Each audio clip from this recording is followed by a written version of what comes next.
Praise the lord. హల్లెలూయా.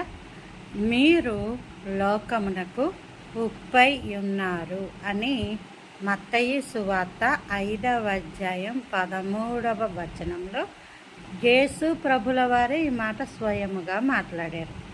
అయితే ఆ మాట గ్రీకు భాషలో నుంచి తర్జుమా చేయబడింది. గ్రీకు భాషలో you are the salt of the earth. World కాదు, వరల్డ్ అంటే లోకం, ఎర్త్ అంటే అర్థం ఏంటంటే భూమి. భూమి అంటే అక్కడ యేసు ప్రభుల వారు అన్నది మీరు భూమికి ఉప్పై ఉన్నారు అని అన్నారు. అక్కడే కాదు, హిబ్రూ బైబిల్ ఉంది కదా నా దగ్గర, మీకు అందరికీ చూపించాను. ఇగో హిబ్రూ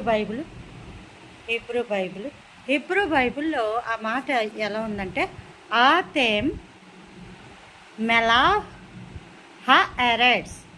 ఆతెం అంటే మీరు, మెలాహ్ ఉప్పు, హ ఎరెడ్స్ భూమి.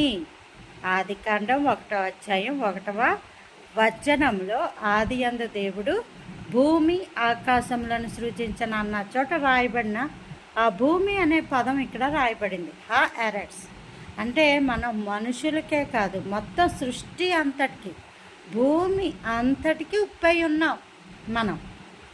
మన ద్వారా సృష్టికే ఆ రుచి, ఆ కమ్మదనం, సమస్తము దేవుని చిత్తంలోని ఏదైతే మన ద్వారా ఈ సృష్టికి ఇవ్వాలనుకున్నాడో దేవుడు అది ఇవ్వాలని నిజముగా దేవుని చిత్తంలో మనం ఉప్పై ఉండలాగున దేవుడు మనందరికీ కృప చూపును గాక.